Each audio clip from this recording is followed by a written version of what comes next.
The year is 1347.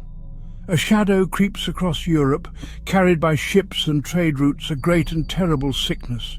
Whispers spread faster than merchants, a plague that brings swift, agonizing death. People pray, fearing the end of days. Bells toll for the dead. Carts rattle through empty streets piled high with bodies. Stories from the east become reality as the plague lands in Sicily, then spreads, consuming all in its path. This is the Black Death, a force of nature reshaping the continent, emptying villages and cities. The old world is dying. The plague is relentless, unstoppable, and nothing will ever be the same. Before the plague, kings ruled through vast armies, peasants and knights slow but overwhelming in size. Then the plague struck, making no distinction between farmer and soldier. Disease tore through camps, leaving ghost armies behind. Commanders watched their ranks melt away, not from battle but from an invisible foe. Villages emptied, fields went fallow, and entire generations vanished. The feudal system crumbled, armies shrank, but necessity bred innovation. The plague redrew the map of power. Only those who adapted would survive. With feudal levies gone, kings turned to mercenaries.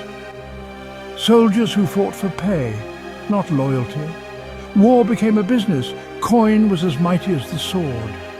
Mercenaries had no allegiance to the land. Their loyalty was to gold and plunder. When wars ended or pay stopped, they roamed the countryside, terrorizing villages. The coin and the sword became inseparable. The age of the professional soldier had begun. Manpower shortages forced commanders to seek force multipliers. New weapons that could make each soldier more deadly. Two innovations defined the era: the English longbow and the cannon. The longbow, tall as a man and deadly in skilled hands, could unleash a storm of arrows, piercing armor, felling knights from afar. The supremacy of the mounted knight was shattered by common archers. Meanwhile, the roar of cannon echoed across Europe. Early gunpowder weapons were crude, but their power was undeniable. A single cannonball could smash castle walls that had stood for centuries. The age of the impregnable fortress was ending. Armies became more complex, filled with specialists, archers, gunners, engineers. The general who could orchestrate these elements triumphed. War became a deadly symphony, technology its new conductor.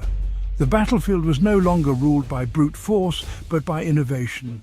The longbow and cannon changed everything. The knight's era was over. The age of the specialist had begun.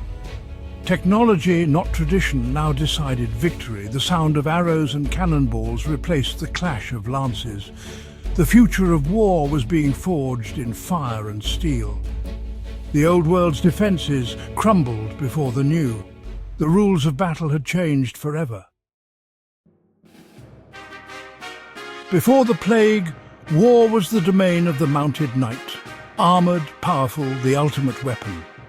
Battles were grand spectacles, thunderous cavalry charges, peasant levies holding the line. Armies were vast but temporary, summoned by feudal obligation. Most soldiers were farmers and craftsmen, poorly equipped and barely trained. Strategy was simple: overwhelm the enemy with numbers. Siege warfare was slow and manpower intensive. Castles were power's anchors.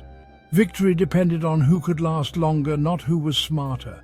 War was personal and heroic, a chance for knights to win glory and ransom.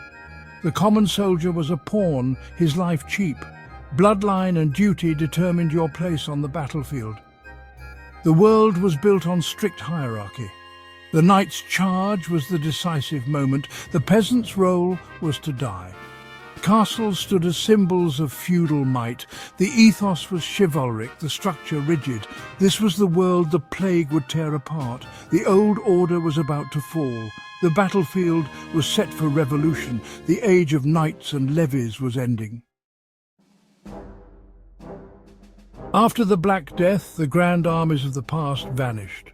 Warfare became leaner, sharper, more professional. Every soldier was now precious.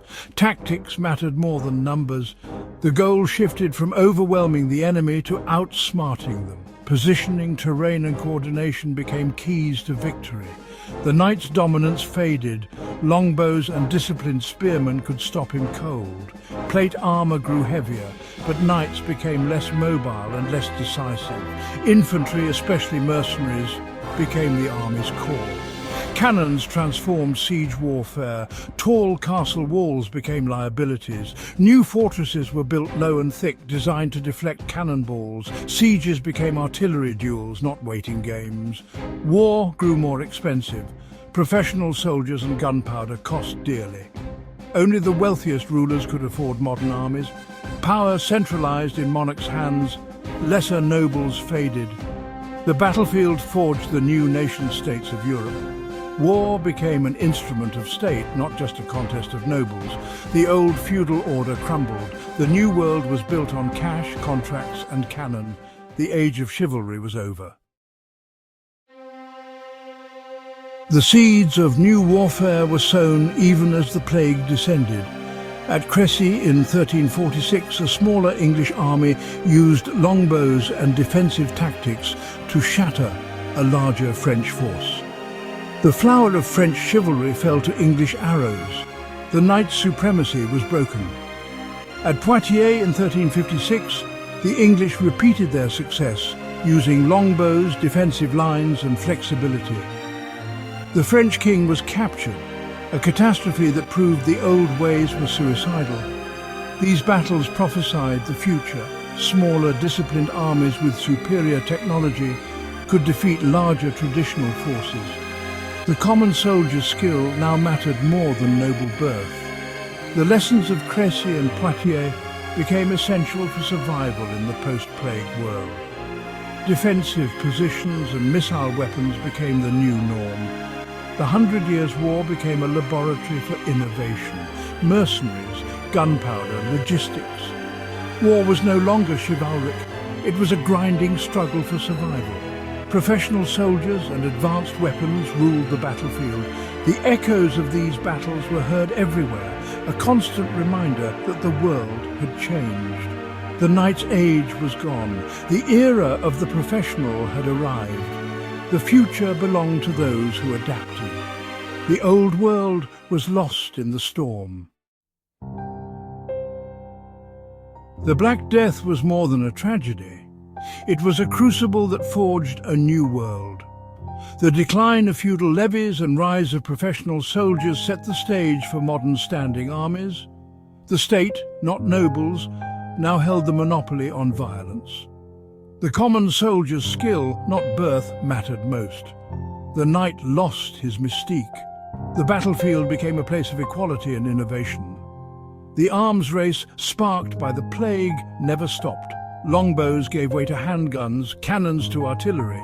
War demanded more money, resources, and centralized control. This drove the growth of states, taxation, and bureaucracy. The need to pay for war shaped Europe's political future. The world was remade by the plague and the new way of war it created.